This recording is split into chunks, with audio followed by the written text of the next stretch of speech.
Record. All right, all right, all right. Welcome to the Black Ribbon Warrior podcast. I'm your host, Lee, and I'm joined by my lovely bride, honey, darling, and dear, Hi. Mama T. Mm-hmm. Um, wow. So we ended Melanoma Awareness Month. I kind of had mixed feelings about it. What did you have? Anything? Well, what do you mean, mixed feelings? Well, because this is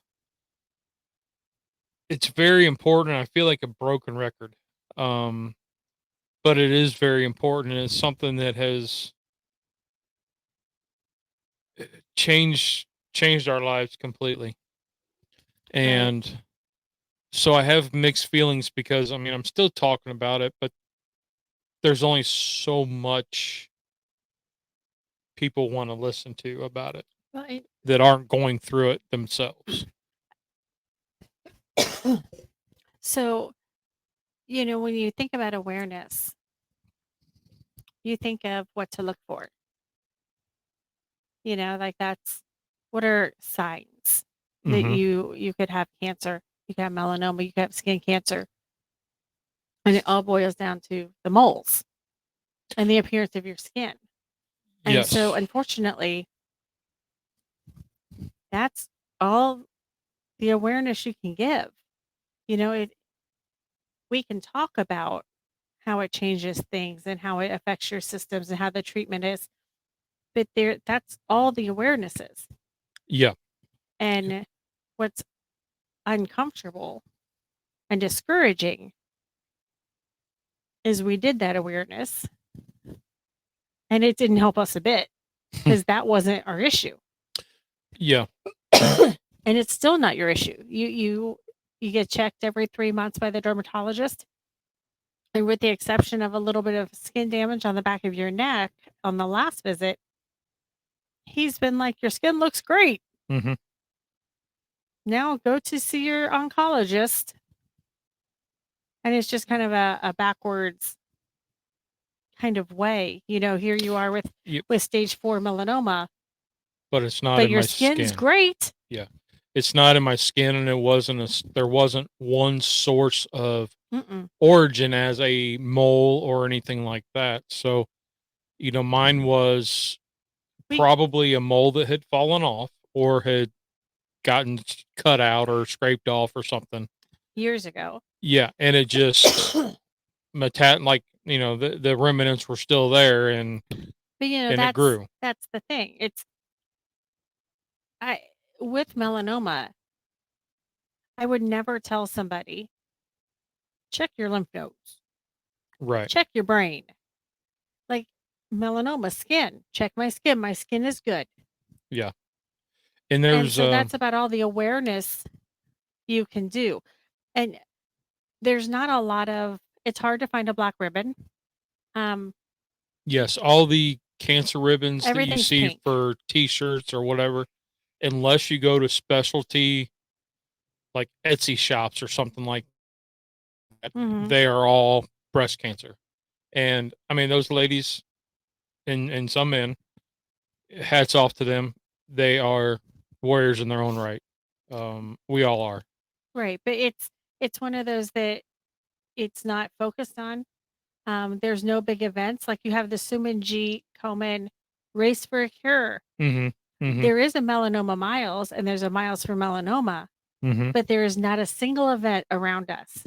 And you have the Lance Armstrong But that's for all stuff like that.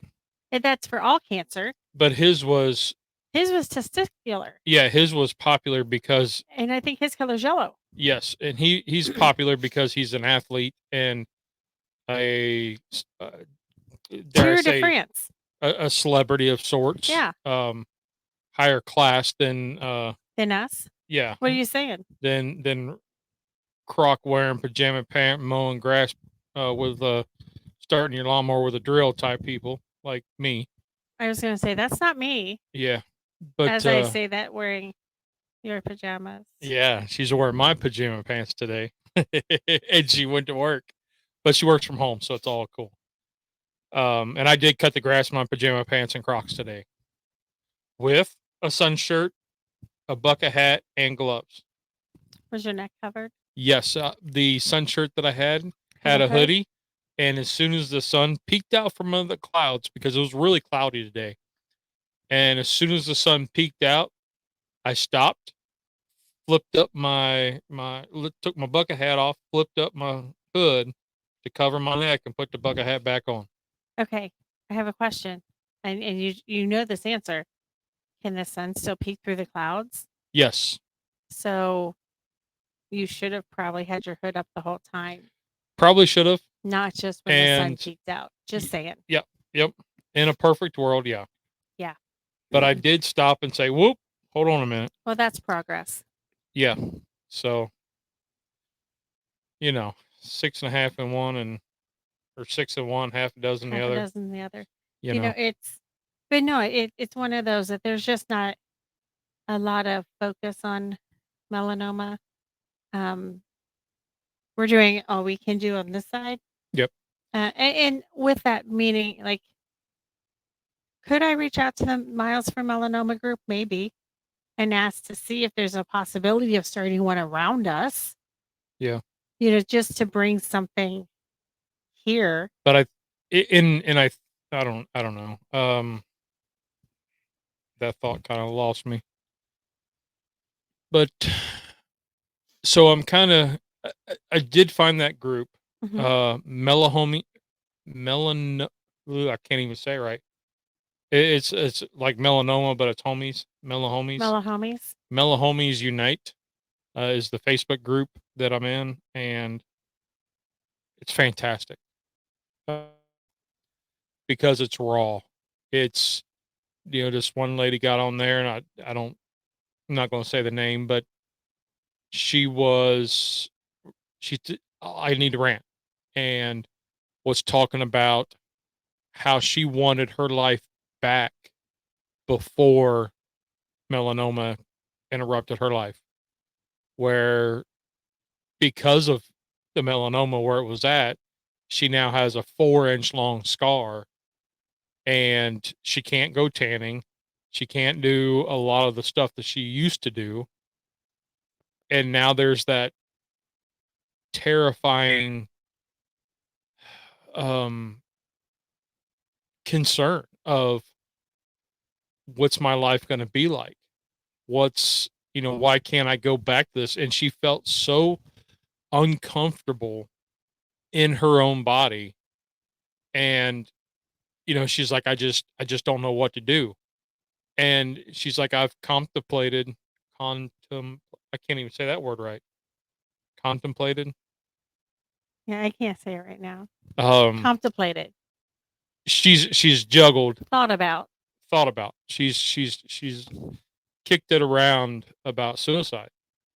And, I commented on there. I was like, honey, you're a rock star. Just by posting that you are having these feelings shows us your strength.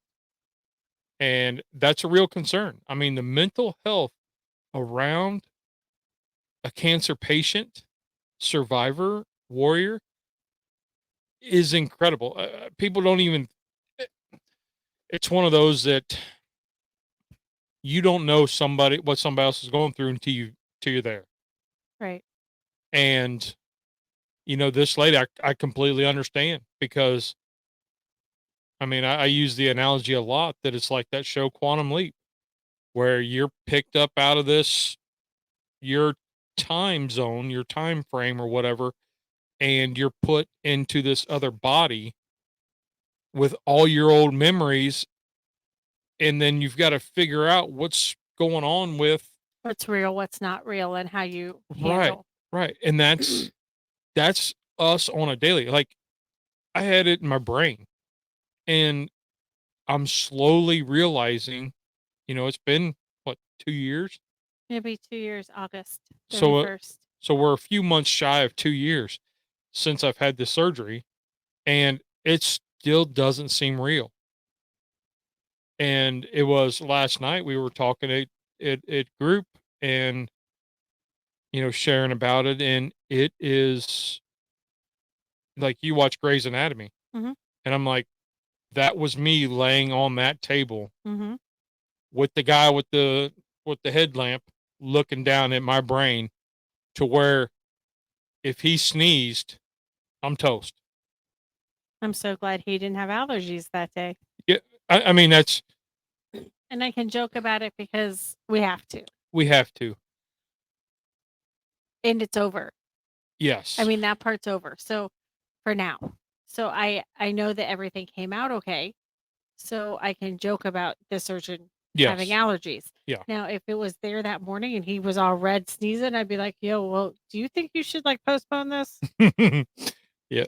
So, I mean, that part for me, it's still, of course, it's different for everybody, but that part for me is hard because I have the I don't know, the old version of me before cancer was one way.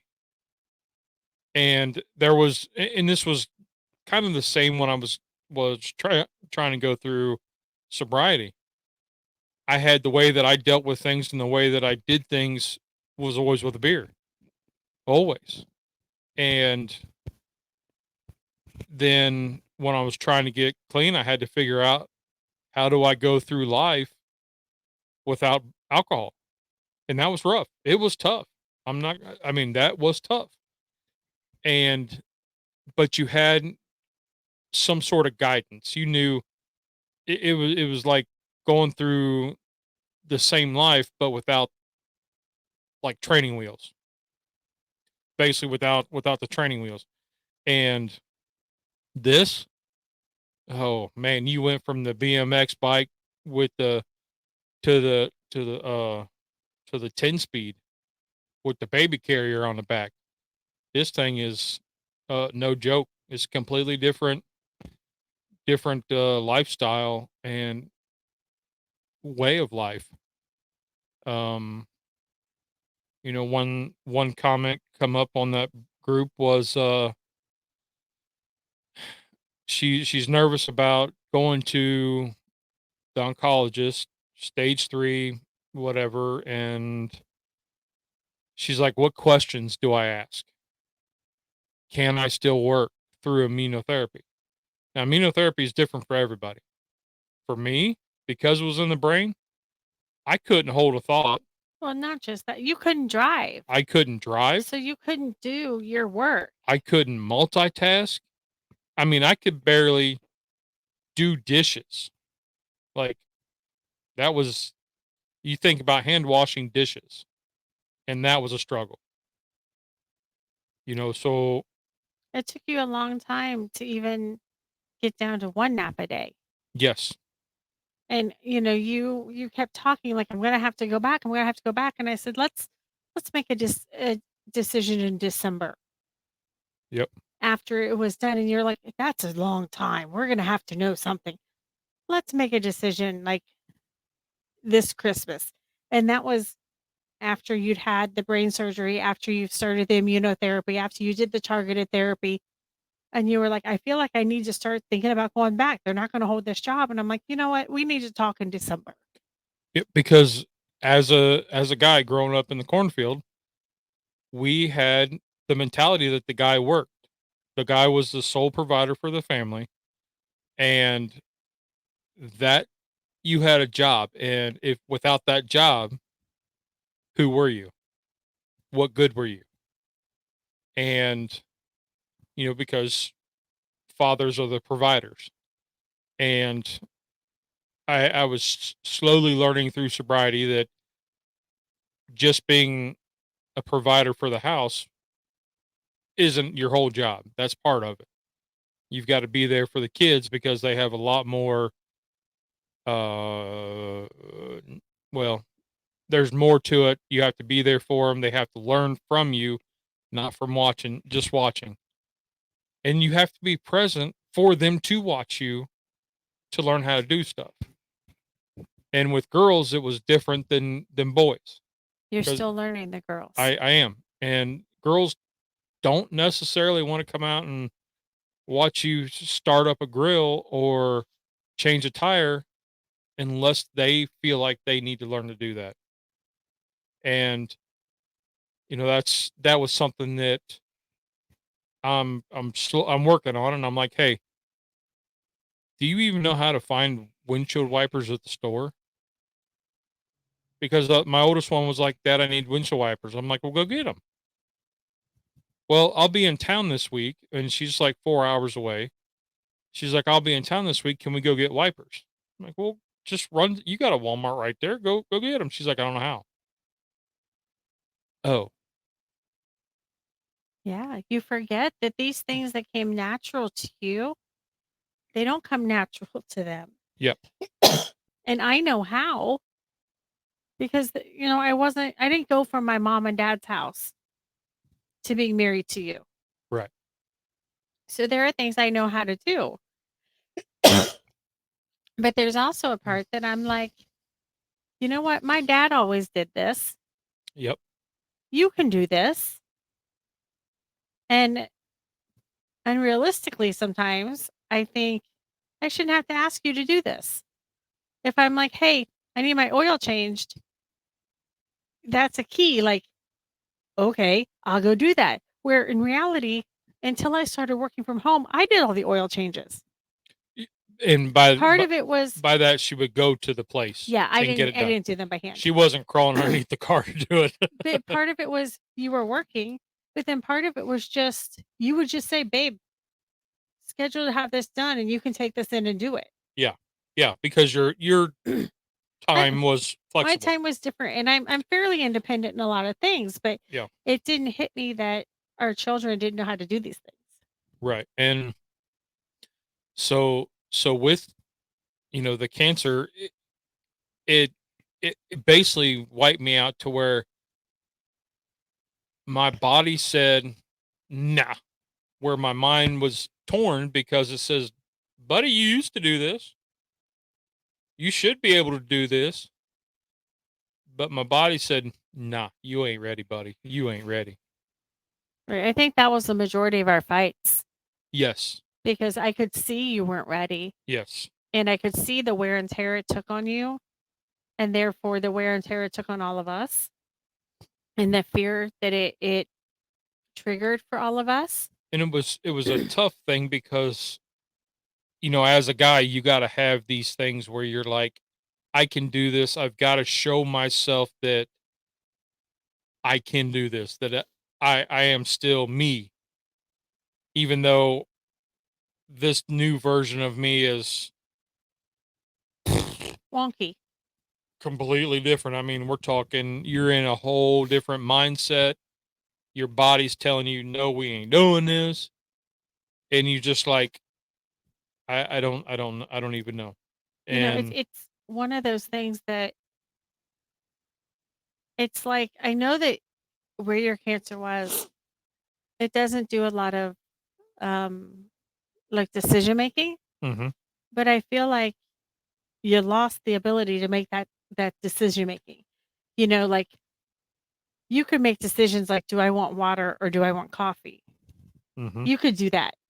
But to say, I think that I should go do this, it didn't register for you to be like, to go through all the steps of that. Like, yep. If I do this, how am I going to feel afterwards? Can I physically do it? Am I going to need a nap? Does my schedule allow me to have a nap right now? What is the plan of the family? Like, what do I have to do tomorrow? Yep. Because it's going to affect, today's going to affect my tomorrow. And that is a hard realization that everyone around you could. Yeah. Everyone around you could watch you overexert yourself and get frustrated when we try to slow you down, and just give you a minute to breathe. And they could, because I remember like you did something and I told my sister and she goes, oh, and I said, right? She goes, he's going to be in bed for the next 3 days and then wonder why he's so tired and he's going to be grumpy. She's like, go do something yourself. That was probably the day that I cut grass and you weren't home. Maybe. So But that's the thing. Everyone around you could be like, oh, he looks really tired. What did he do yesterday? He looks really tired. yeah.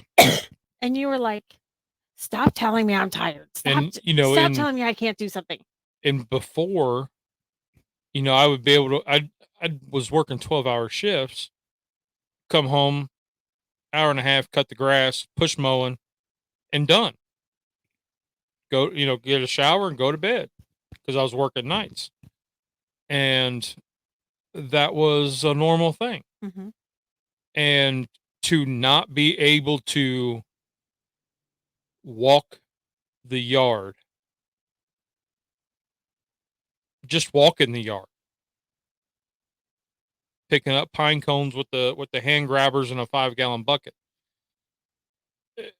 You couldn't even do that, and that was frustrating. So what what happens, and this is going back to the mental health, was you have this trauma, and then you don't know how to deal with that trauma because it affects not only your mental everyday thinking but your body. And then you have the anxiety that is now heightened. I mean, my anxiety was probably at a, you know, 10 out of 10 at best. And now I'm at probably a 30 out of 10 at best on a normal day. Like my anxiety can switch in a second. And, you know, that's there. And then you think about, well, I can only drive short distances at a time. So I couldn't make it to one of my favorite stores 45 minutes away and back because that would too much stimulation on the highway. Right. So I have to have somebody with me still. I mean, going across town's one thing, but you know, But even going across town, if you've done that for a couple days in a row and we're gonna go somewhere, yep, you're like, you can drive. yep. Driving at night is still an issue. Um, but then I also have to think, okay, so now I'm more anxious. Anxiety attacks are right there always. Um, just walking, we went to Costco over the weekend, and I didn't have an anxiety attack, but boy, I was heightened. I mean, I was. There's a lot of people, lots of things moving. It was just, it was a lot of stimulation. It wasn't as bad as what I expected it to be, and for you, you're like, this is horrible. And and we've been there when it was worse. Yes. But it was a Saturday around noon, and if anybody knows that, the Costco is Saturday at noon. Lordy help you. But I'm like, oh, it's fine. It It's was a not lot. big deal. There was a couple times I had to just stop and stand there and let it all go around me, and then take off again at my own pace. And we made it through. Everything was fine. I didn't have anxiety going through the checkout like I normally do. Right. But you know, you start thinking about all these new things that boost your anxiety and boost your depression, because I suffer from depression. I don't know what to say. You have depression. I have depression, and some days it's a blessing and some days it's suffering, but I have it. So anxiety, depression, they go hand in hand. They like each other. And then you have what creeps in is that constant kind of elbow of your sugar's high. What's your sugar number? What's your sugar number? What's your sugar number? Because in the background, cancer loves sugar. Cancer loves sugar. And you're like, oh man, oh man. So then you get worried about that. And worried goes hand in hand with anxiety and depression. And so then there's, I think you have to start thinking about it as far as, yes, cancer does love sugar, but cancer doesn't love diabetes. yes. So it's not always your sugar number that you need to worry about. Yep. As far as cancer, it would be the the intake of things that create the sugar. the higher sugar diets. Yes. So I think you might need to like separate that a little bit in your Yep. head, that if you were eating just tablespoons of sugar cubes every day, then absolutely, you silly guy. Yeah, What do you think's going to happen? If I was going back to regular soda and Pop-Tarts as a mainstay with pizza, But when you're eating complex carbohydrates that will eventually turn into a sugar, yeah, or in a semi-controlled, and I say semi, I mean we're eating a lot healthier, and we cut out a lot of the white starches but and we stuff have like had a that. busy May that kind of caused us a little downfall. Yeah. But we're getting back. So that's just another thing though, that you pick apart the things that add to your anxiety and your stress. And you know what? Stress is also bad for both diabetes and cancer surviving, because it's just connecting all these different emotions and all these different Well, let's run away to the beach where there's no stress. well, there is, because there's nanner pudding. Nanner pudding is good We'll eat and only seafood. delicious, and you have to make that the only meal for the day. We'll do only seafood. But so I'm just trying to go through and throw out the mix of emotions and uh all these other triggers that you don't think about when you're talking to somebody in the parking lot or at the grocery store or the doctor's office who is a cancer survivor. Um, to give you an idea of what they're going through, it's an emotional train wreck over and over and over and over and over. Yeah. It's like on repeat. And I feel like we just get it's something exhausting. win, some big win, and then we have like this. Yep. And then you get oh, this person that is just commenting or venting their frustration about being 5 years clean, like NED, and then boom, it's in their liver. Right. How the hell do you see it in your liver without scans? Yeah. Like, I wouldn't That's why know. scans are so important. I mean, that's why Yes. there's so much resting on the scans. I mean, that's why we worry about them. That's why they have them every 3 months, because that we wouldn't have known yours. I mean, Right. we had the one on your arm, but we didn't know about the one in the brain. Yep. We would And not have known if we didn't have a scan. if you ever talk to anybody who is a ribbon warrior, then scan anxiety is a real term, and it's crushing. But it's like, I don't know, you don't feel like this. I feel like this. And I think a lot of other people feel like this. When you're driving a car and the police come behind you, you know you didn't do anything wrong. But instantly you look at your speed, you look at your stuff, you think, oh my gosh. And I switch lanes. I make a turn I don't have to make just because they make me nervous, right? Just being behind me. It's it's a silly fear. It's a silly anxiousness. But if you see the cop actually out talk, and you can talk to him, hey, how you doing? But Then you're like, fine. But when they're in the car behind you, you're like, uh-oh. yeah, they're like that. So that's me on an everyday. And I haven't done anything wrong. Mm-hmm. And that's my normal anxiousness. Yeah.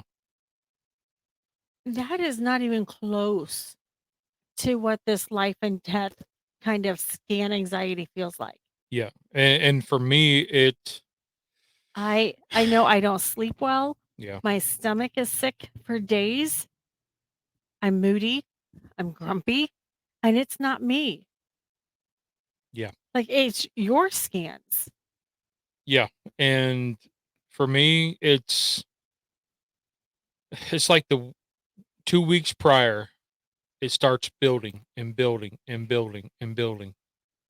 And then the day or two before, I kind of turn it over and I'm like, Lord, help me out. I'm about to explode. I'm about to lose it. And Well, and I know that for me, I look at you on scan times about the week before and I watch for things. yeah, I'm like, is he walking different? Is he having more joint pain? Is his stomach upset? Is he having more headaches? yep. Is he struggling to read? Is he struggling to do anything? Does he not answer questions correctly? Almost like, give me a sign that something's going on. I need a sign so then I can be prepared. And But then, and I mean, luckily we haven't had to be prepared. what you haven't But figured into your emotional equation, so we will call it, is the stress. Stress is a nightmare on your whole body, mm-hmm, your whole body. And when you add in the scan anxiety, yeah, you're good. You know, you don't know what you're heightened. You are your emotional roller coaster. I mean, it's like entering a whole new atmosphere, and you get the scan, and then it's like it's clear, is it clear, is it clear, is it clear. Then you finally get the results back, and it's clear, and you're like, oh man, weights lifted. I mean, you feel like you can fly. I think the 4 hours, because it typically takes about 4 hours Yep. after your scans to when I can see the results. They're the most, they're the slowest 4 hours of my entire life. It's kind of like what was it, Ferris Bueller's? No, it wasn't Ferris Bueller. It was the one where they were in the classroom and they were watching the time and they were in summer school. It was summer school. That's what it's called. Summer school, Summer okay. school. Where they're watching the clock and it goes backwards. Where it's like Oh, it might have been Ferris Bueller. 2 or 3 minutes till like the bell's supposed to ring and the clock goes backwards a minute and they're like, no. It That's might be how Bueller. that's how our this 4 hours is going. It's just like I'm crazy. I am that crazy person who checks because they don't come to your phone. They come to my phone for a reason. yeah. Um, and I check every 15 minutes. I refresh. I sign in. I refresh. I sign in. I refresh. I sign in. And then it says result. And I'm like, okay, Yeah. we're going to be fine. Whatever this says, we're going to be fine. It's going to be fine. And while I'm like psyching myself up, it's going to be fine. It's going to be fine. I read through and I look for keywords. Again, I know that this is silly. Yeah. But I look for no evidence, no evidence, no evidence, unremarkable, unremarkable, unremarkable, unchanged, unchanged. And then I go back through and I read it again. Yeah. But the first glance, I just look at anything that looks like it says tumor, malignancy, abnormal. I look for those words. And if I don't see them, now I'm like, okay, now I can read it. Yep. So question for you. So the one lady that was on the Facebook group asked, you know, what kind of questions should she ask? And you know, there's been people that have been commenting all great support things, you know, to bring somebody with you, take a notepad, make sure that they dumb down what they're talking to you. Like our oncologist broke it down nuts and bolts. He did amazing. Yeah, took it apart, drew us pictures. He was amazing. And you know, so this is overwhelming. And I know when I went in there with you, obviously, because I couldn't drive and I was a zombie, but I was just that. I was a zombie. I was breathing. I was a cognate. I was aware. And, but I couldn't put together what he was saying. There was a lot of times he looked at me and he's like, are you with us? Let me start over. But yeah, So I what questions would you have for somebody that's going into their first oncologist appointment? I think one is what is it? Well, she knows it's What is melanoma. it? But there's a lot about melanoma. What is it? Like where is it? Mm-hmm. Where all did you find it? Mm-hmm. Um, what are we going to do about it? They were looking at immunotherapy. What's Was that? the How does that work? Yep. How long does that take? Will that make me sick? You know, it's, I remember our first appointment. And never, ever, ever did I say, what's the prognosis? Mm-hmm. He said, there's one question you haven't asked me yet. Do you want to know? And we looked at each other like, what? And he goes, the prognosis. And I said, oh, yeah, we need to know that. But that wasn't the first thing, because I think if you only focus on that part of it, it's already messed with your head so much Yes. And that was that you start questioning why am I doing this if that's the prognosis? yes, and that was one thing that I remembered out of that whole meeting. Sort of. You always say 6. It's only 5. It was 50%, 5 5 to 6. He did say 2 6, 5 to 6 years. So after the initial treatment. after treatment. You know, So is that 5 to 6 years that you're clear, that it's the mortality rate? I don't know. 50% of people make it after 5 years. So I've That's what it is. on this group, they have 7 years, 8 years, and still clean. Mm-hmm.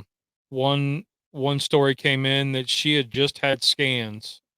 Well, I think it was a he, but anyway, they had just had scans 88 days later. So it wasn't even time for Another scans. scan. No. So we're talking a month, little over a month and a half. Was it 7 weeks? Right. Anyway, y'all do the 11. math. But so not a couple months. Excuse me. And she started feeling sick and went in, and there's a tumor. Right. And so, Like it comes that fast. I wanted to know about the treatment. How can it make him feel? And what do I need to watch for? Because he's not able to watch for himself. Yeah. So, what should I watch for? How do I take care of him effectively? Because I was concerned about how we were going to pay for it all, and how financially this was all going to work. But that wasn't that day. I was more concerned with, okay, tell me about that treatment again. Tell me about how that works. Tell me again how do I do that? Where do I call? And you know, for you, I knew that we had to make this phone call to the oncologist, to the melanoma oncologist. And it was at the same time we were scheduling the brain surgery. I called and I said, I need to make this appointment. And they said, well, he's not going to see you until he's healed from the surgery. They're not going to do anything until he's healed from the surgery. And I said, well, can't we go ahead and have that consultation kind of appointment? And she said, oh, yeah, I mean, I guess we can put that in here, but he's not going to start treatment or anything till he's healed. And again, I'm like, maybe that is one of the reasons you've done so well, is because it didn't grow anymore. Yeah. We got in there probably 3 weeks prior to what they initially thought you would. And our team, the oncologist team, I'll say, which ended up being our team, they were call us. Here's our number. Call us. Any question, no question, stupid. Call us. Yeah. If you get home and you don't understand something, call us. And you did. I did. I called a lot because, I mean, there were days you were like, this is so weird. Does anyone else see that flash? What flash? Yeah, it's like on the corner of my eye and it just keeps flashing. Or was that a dog? Where? On my left side. It was like a dog. Yeah. And I'm like, what are you talking about? And then like your dad was here. He's like, he said he's been having that flash thing all afternoon. So I'm like, okay, I'm done. I'm done with this flash thing. Let me call the oncologist. And they were like, bring him in. Let's do another CT scan. Mm-hmm. Let's just make sure because that's kind of weird. Okay. And they said, everything's clear. Why are you here? He was having flashes. He was seeing things. Yeah, I don't know. That was kind of a funny one because I was frustrated. I was really frustrated because this thing was bothering me and wasn't right, and I couldn't understand it. And you really couldn't explain it so hotly. Yeah, and he says, "Why are you here?" And I was like, "You know what, man? I don't know. Maybe because you're having a bad day, and we needed to see you just to brighten up your day." And he goes, "Well, you did." And then my mood changed. But I was kind of honked off because he was like, "What are you doing here, man?" Right. But like we did that. It's like, or hey, he's had a headache for 3 days. Mm-hmm. Like I can't get it to shake. He can't get it to shake. What do I do? Okay, try this, this, and this. Yep. Or he's curled up in a ball and he just looks like he's in pain because you never sit super curled up. Yeah, I've been doing that a lot since treatment. Yes, you have. Since brain surgery, and that's why I always ask you, do you hurt? Because you've never in the 20 years prior. But I had never really had a recliner either.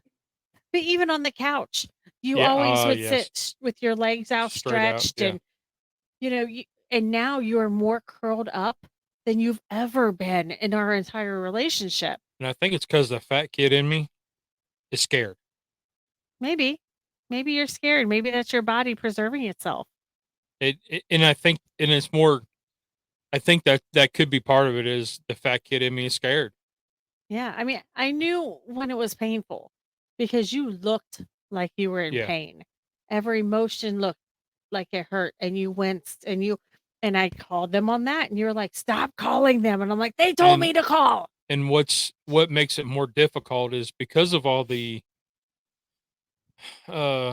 emotional trials or addictions or ruts or whatever you want to call them that I've been through. I can hide it pretty well, but this was something different. Sometimes you can hide it really well. Sometimes you can just lie to me about not on purpose. You never lie to me on purpose that I know of. If so, amazing. But you don't want to make a big deal, but you can tell me I feel fine. Your voice can say that. Yep. But my eyes will tell you the Your difference. eyes, your face, your grimace, the way you hold your hands, the way you move tell me something incredibly different. Mm-hmm. And I think as sometimes just like you're keyed into my movement patterns and how I move, I'm keyed into yours. She does pay attention to me. Right? And it drives you up a wall. Yeah. Because you can do something. I'm like, "Are you okay?" And you're like, "I just stood up funny." And I'm like, "Well, why?" Case in point, blood pressure. I stood up really fast the other day and got lightheaded, and I had to kind of stand there and ooh. And then once everything settled down, she's like, "Go check her blood pressure." I was like, "It's fine." So I've been By checking then it. it was, but I think Yeah. I think you have hypotension. Orthostatic hypotension. So Sucks that I have training in this, doesn't it? Yeah, I've been checking it. What was it? Yesterday, I think it was a 104/75. So pretty good. I haven't had any numbers come up in red, but I don't think my meter does that either. Right. But what other kind of questions would you have? Because like I know our one friend, she had the gastro problems. Yeah. So her reactions have been completely different than what mine were. She now has RA. A rheumatoid arthritis? Okay. Like where yours was pseudo meaning fake. Okay. She's on medication for hers. Okay. So for hers, it could be fake, but more severe, or it could be that it's just flared up right now. This is flared up because of the treatment. Kind of like when some women have diabetes during pregnancy. Yes. And then it goes away. Then it goes away and they're no longer insulin resistant or dependent or dependent or whatever. Yes. whatever. Yeah. So okay. So So it could be that after treatments, it could go away. it could go away. And we knew that because you were having really, really bad issues with it too. Yep. But yours didn't last as long, and it took us a little longer to get in to see. And they kept looking her. for lupus. Yeah, they were looking a lot for lupus. Now, what is lupus? It's an autoimmune deficiency disease. Okay. A little more. Break it down a little more. I would have to look all of lupus up. Okay. I don't treat a lot of people with lupus. I don't know anybody physically, like I don't know anybody close to me that has lupus. I think some of our friends have lupus, but it's not something that they discuss with us. Mm-hmm. Mm-hmm. I know it can make you really sick. It can make him. Lupus does. I always watch our kid for lupus, to be quite honest, our youngest, because she's so fair. And lupus often gets like this butterfly rash here, like this part of your face gets really red across your nose and down. So your upper cheeks. And it can cause under your eyes, fatigue, body pains, a lot of other stuff. But it is triggered by autoimmune, which you have a positive ANA, which says that you have something autoimmune, but it could be because of the treatment, not a true autoimmune. Right, because when we went to that lady, that doctor, she said everything came back clear. The blood work and all that stuff came back clear that I didn't have. Right, like you would have different proteins in your blood that would signify that you likely were having a flare and not a pseudo response. Mm-hmm. And majority of what made her look at that was the joint pains that I had in my knees, and sometimes it would hit my elbows, but mainly it was in my knees. Right. It would kind of be arthritic is what it would kind of feel like. Yeah, you went from walking normally overnight, and this was even prior to the brain cancer or the brain surgery. Mm. You went from walking normally to looking like you're 90 years old. And you shuffled and you couldn't move as well and you were uncoordinated and your gait pattern was off. So I was more like the grandpa on The Simpsons that was rocking out to the Metallica t-shirt. Yeah. Except you weren't rocking. I swayed when I walked. You swayed. That's for daggone sure. But yeah. So I think questions to ask is, what do you think I need to know? Because we don't know what we don't know. Mm-hmm. When we started this, you and I didn't know. I did a lot of reading. I knew we had to deal with health. We had to deal with finances. I didn't know how we were going to deal with work. I didn't know how we were going to schedule. I didn't know what kind of treatment we were going to have. I didn't know how your body was going to respond. All of these things, but excuse me, I didn't know how I needed to prepare our home. Mm-hmm. I didn't know how to ask people for help. I didn't know what I even needed help with. Your cousin asked me, he called me early in this, or he called or text. I am so sorry. He might have texted me and he said, "What do you need?" And up until like this moment, I was just like, just your prayers. I didn't know what we needed. Right. I was so overwhelmed with, and that is the real use of the word overwhelmed, to be clear. I had 110 things on my plate. I didn't know how we were going to do any of it. I didn't know how any of this was going to shake out. So I didn't know what I needed from anyone. And I said, I don't know. Right now I just need you to pray. He said, don't tell me to pray. I'm already doing that. And that's the hard thing. I had a hard time with people asking, what do you need? Buddy, I don't know. Well, I mean, of course I said it a little more vulgar, but I'm like, I don't know. I've never done this. I don't know what I need. I don't know And, what I don't need. you know, I don't know if I told you this. I don't know. And even if you did, If I I did, probably. you probably forgot. So I'll pretend that it's the first time I've heard it. Okay.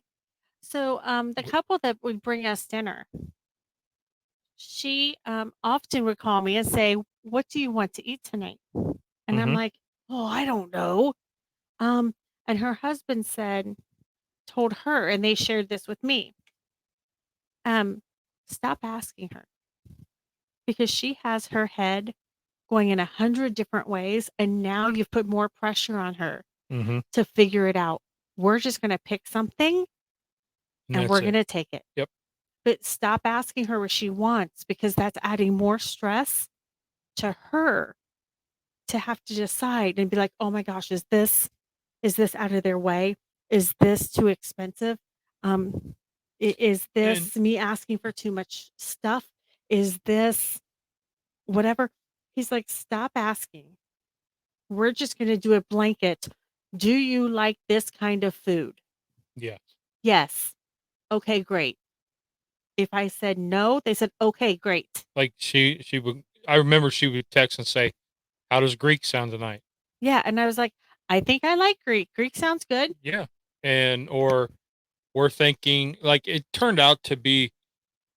It got to be the game of what did they want, because what they would do is they would go and order a bunch of stuff, a bunch of the meals or pizzas or whatever, a bunch of stuff from the restaurant, and then they would bring it to us. And whatever sounded or looked good To them, they would go back and buy their own. on their way home, Mm-hmm. because they lived in the next town north of us. Yeah. And so they would drive to the place, pick up the order, bring it to us, and then on their way back, they would either stop in the restaurant or get it to go home based on what it Right. what it looked like. And then they're like, so we're living through you and we're having the dinner with you, but not together. Yeah. We asked all the time, "Do you guys want to stay and share this?" And they said, "No, we love you. And we want you to just relax. We are not invading your space." I mean, there were many times they're like, "You've had a week. We just left it on the porch. Yeah. Don't even." And because of the time and what was going on in In the the world. world, Right. it was, still that awareness of no, we don't want to bring Any germs into the house. And anything into the house that shouldn't already be there. So there was that there going was a on. lot of times they were like, "We just left it on the porch," or "I have a little cough. I left it on the porch." Yep. Okay, thank you. And that and it was hard because somebody's asking you, what do you need? I don't know. One, I don't ask for help. I No. don't, and if I do, I sound like I'm complaining to me. Right. You're If not I say complaining to anyone else. right, but it sounds like I am. And so to be like, well, I haven't been to the grocery. Can you give me a ride? That's not me. Right. I will wait until the wife's off work and go. So the people around us really just kind of stepped up, like, and then my sister right away, because she couldn't come here. Yeah. Like she said, "If you need me, I will be there in a heartbeat. But you have a lot of things going on and you have other people in the house right now. I will come when they leave if you need me to come. That way you're not overwhelmed with having everyone." Yep. Okay, cool. Thanks. And she would just call and be like, "Okay, go to this store. It's under my name. What are you talking about? I bought you groceries. Yeah. And Thank you." and I think my dad did probably the best thing that I needed. He just sat with me. He did. He just sat with you. He would make sure that I He had coffee or somebody made coffee. and that's it because Yeah. I remember going, "He needs his medicine at this time. And that is your only job." It was one of the first days I was going back to work. Yep. And I said, "I need you to give him the medicine at this time. This is what you need." I went to work. I came home. You looked all kinds of uncomfortable. And I said, "When did you have medicine?" And you both looked at me. "Oh, I didn't give it to him." That was the one thing I needed you to do. Yep. Yeah, well, he didn't say he needed it. It's not about if he needed it. You give it anyway. He doesn't know what he needs until it's too far gone. Yeah. And now he's in pain. Oh yeah, I didn't do that. Yeah. And then I will say, I came upstairs. I had myself a little bit of a timeout because, again, I trusted somebody else to handle this. Yeah. I let go of that control. You ended up in pain. Took longer to get this under control. And I was like, I shouldn't have went to work. I shouldn't have done it. Like, you told me you'd be okay. Well, the next day he did give me medicine. Yeah, he learned. It took Yeah. one time. Yeah. He learned. He's like, I'm going to get in trouble again if I don't. Yeah, and I would have. So, But it's that bit. but when you don't know what to do, Right, you don't know what to do. you know, I didn't know. if you came and just sat and watched a John Wayne movie with me and a cup of coffee, or just sat with a cup of coffee on the front porch, that was what I needed. I Yeah. needed that companionship almost, And because it's a tough journey to try to walk on your own, and you don't even know where you're going or what you're doing I got a lot physically of and mentally. I got a lot of memes. I got a lot of funny Mm-hmm. things, serious things, funny things, but my friends, they circled around me in a way different than what they circled around you. Mm-hmm. To make sure that I was laughing, to make sure, like, my workout group, the leader of that sent me a bunch of nutrition. She's like, I know this is going to be a rough time here. I'm sending you energy. I'm sending you granola bars. I'm sending you protein shakes. Mm-hmm. Keep up your protein. Keep up doing this. Make sure you're taking care of yourself. And they did. A lot of people circled around me in that way because they know me and they know that I'm giving you everything I have, Mm-hmm. Mm-hmm. because that's what you do when you love the person. Yeah. So, I mean, some things were off color, some things were rude, some things were nasty. I was nasty back.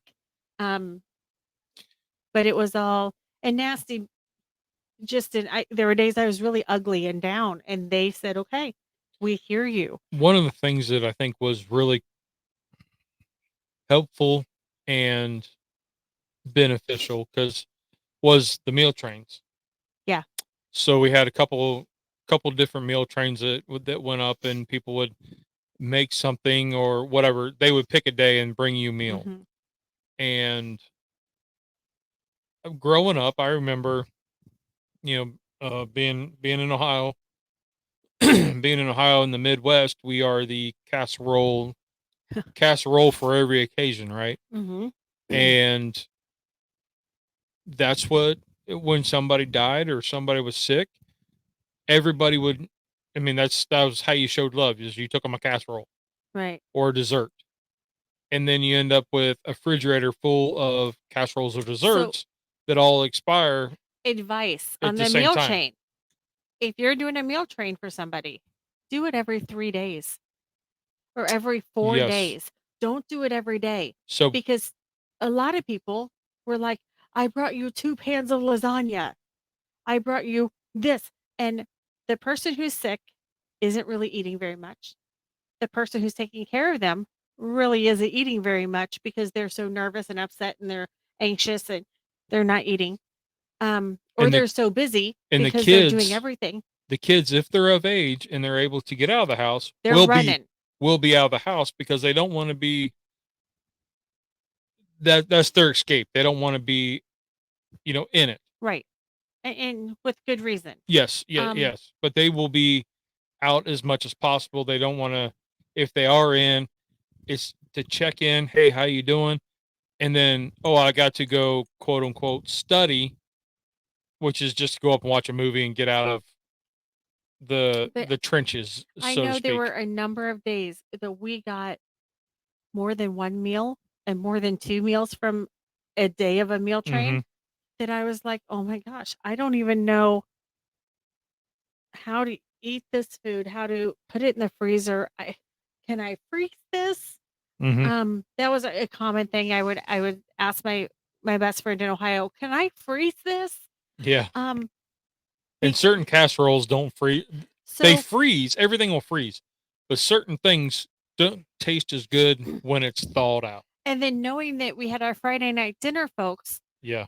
and they were feeding us Friday, Saturday, Sunday, basically. I we had like double meals on some Well, days, and and like they would get like say a burger and a side salad, or burger fries and a side salad, and that's what you and I split. mhm, But they would get one for each of for us. everybody, So if there's 5 of us in the house, they got 5. at least 5. They might have And gotten 10 full meals. It yeah, just depends so on what they got. So so to eat a full burger, I wasn't there. so yeah, I'm gonna say if you're doing a meal train, get it every 3 days or so. Yes. That way And then you something can eat leftovers, have a day, and it's not so overwhelming. Also having people yeah. knocking at your door when And you're then still trying to live your life. the other thing to think about is what dietary restrictions Does the person have? do they currently have, Mhm. and what I'm just going to say noodles like lasagna was awesome. I loved it. But the white starches in the noodles are inflammatories. Right, but you weren't thinking that at the No, no, no, time. no. At the time, I was like, just give me, a I small. just want a little bit because I'm not really hungry. I'm talking like a small piece, like a Hostess cupcake size. And, but as I'm getting stiff and sore, the white starches in that They aided. bothered you. They did the inflammatories or inflammation. They go to Chinese. Well, that's high in sugar and that's got a lot of rice And salt. and salt. So, Just just it's look, just being aware maybe. yeah, I know that at one point you were the medicine, excuse me, made you really sick. yeah, And so like sick to your stomach. And so the group called me and they said, "How's Lee?" Well, he's not feeling so good. He's been sick the last couple days. Okay. And they brought you a special dinner with like salmon yeah, because they thought that's good and healthy something and it's light. clean and it's light and they really took that time. Yep, And I will forever be grateful and I will always sing the praises of the people who brought us food and nourished our bodies quite yep. literally So during whenever, that so time period. so when you're looking at what do you need, when you're asking somebody that's going through this, what do you need? Don't ask. Mm-mm. And Ask yourself, if I'm in this position, what would I need? would I ask for help? And of course, you're going to say, yes, I would. No, you wouldn't. But do this: go to the bathroom, look yourself in the mirror, and say, what do you need? You, And what you respond will surprise you. one of the best, and I just thought of this. I thought of this little girl for a while, and I want to reach out and check in on her. One of my clients, and I had treated this little girl for years prior, so the mom knew us. She knew me, um, and so when this happened, she reached out right away. What can I do for you? Mm-hmm. And I said, I don't know. And she brought me, and at the time I was like, this is the oddest box. But now, and as I processed that box, it made so much sense. She bought a huge thing of hand soap. She bought a big thing of or not laundry detergent, dishwasher soap. It had paper towels. It had toilet paper. It had Lysol wipes. It had a Lysol spray. It had goldfish. It had mini muffins. Mm-hmm. And I was like, this is the craziest box. Like it didn't go together. But heck, I didn't think about, do I have toilet paper in this house? Yeah. Do I have hand soap? Do I have hand sanitizer? Like she went on that other side of what what do they need? Yeah. She was on the house, the mother side. She was on that other side. Yep. And I am so thankful that she thought that way. And all the snacks and stuff like that. She's got a bunch of kids. Well, and like 4, 5, 7, no, this one has 4. 4. But But she said, "I let the little girl pick out so many snacks for you." so And so the this is her favorite snack. So it was beautiful to me. yeah, Um, and that was heartwarming that, and she you know, brought it, and she took the time and told her daughter, who was young, kind of what was going on. a very basic, "Miss T's husband is sick. Yep. Let's give them something." And let's make them smile. And Mhm. she picked out her favorite things that makes her smile and put them in the box. Yeah. But it was a nice box to get because we didn't run out of toilet paper, and I hadn't been to a grocery, Mm-hmm. so that helped. Yep. And I And I was cleaning everything. Like, lots of Lysol was going on in this house. Um, Lots of hand sanitizer, lots of wiping down everything. I remember you were sleeping one day and I, like, bleached all the walls in the living room, yep, and you're because like, "What is that smell?" at the when I started the immunotherapy, the drugs were, I don't know, radioactive or something. The targeted there. The targeted therapy, they were They're toxic. they're toxins for somebody not with cancer. Yeah. So they were, so anytime I used the restroom, we had to clean the bathroom, Yeah. you know. And I tried not to pee all over the walls and the floor, but you know what? Yeah, well, and it became the rule. Like, Yeah. I would encourage you to come upstairs, It or if you were was feeling bad, like, and I know my family was in, yep. I was like, "Everybody, you gotta use the bathrooms upstairs because he's not feeling great, so he's not doing the stairs." So And I, they would go upstairs to use the bathroom, and after a few days, this thing was just a nuisance, because she would watch me go to the bathroom and then I'd walk out and she's like, "Did you clean it?" I'm like, "Rah, rah, rah, rah, rah." And then she would go in there and wipe it all down and everything. I did that for So months. I ended up just going, like, saying, "Hey, stay out of this one." Yeah. And that one became the radioactive It was your bathroom only. the Um, radioactive area. and we just encouraged everybody else to go upstairs. We'll go somewhere else. Yeah. Well, because typically you were downstairs. Yeah. And if you were upstairs, you only used our As I bathroom. So it as I was got use the farther, girls' bathroom because you never used yeah, that bathroom. as I got farther along, feeling better, like moving more, then I would go to the bathroom upstairs But if and we went somewhere, I took wipes yeah, and I went in that bathroom and I cleaned that bathroom after we were done. And yep. Which is a whole nother thing that you put on your list of, what do I got to think about when I get ready to leave the house? yeah, like, we went to see cousins, and and there were a lot of kids in this house. Yeah. So as soon as you came out, I was in. Yep. I didn't want to risk anybody possibly getting sick. And I think the likelihood of them getting sick from, I don't know, if you dribbled on the seat, like, I think it's so incredibly small, but I wouldn't want to risk Yeah. anyone getting sick because of something like that. Right. When I know, like, all I have to do is go in there and wipe it off with a Lysol wipe. Yep.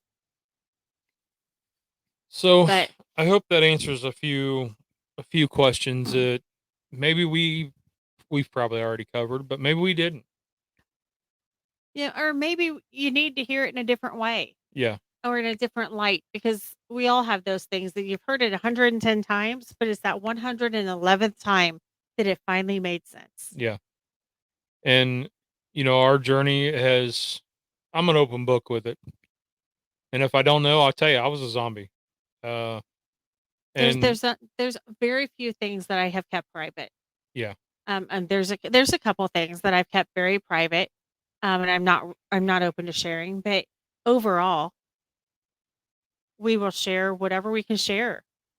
So if you have any questions, hit me up on the email that's in the show notes, and you know, uh feel free to reach out on, Facebook or whatever, Instagram. We do have an Instagram page for the podcast, Black Ribbon Warrior Podcast. So feel free to check that out. Um, but That's it. I think we covered a lot. and my brain only skipped a couple times. So I think we're doing pretty good. Better. I think we're doing good today. So today was a good day.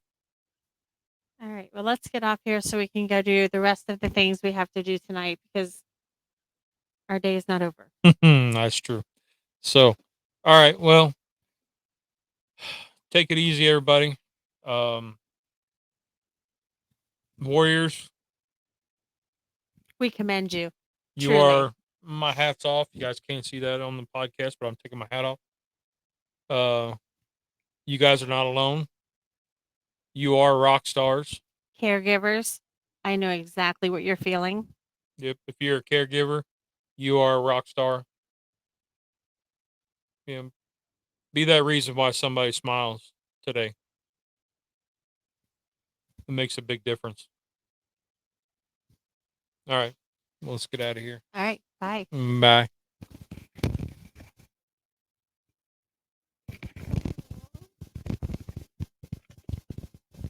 I'm trying to stop it.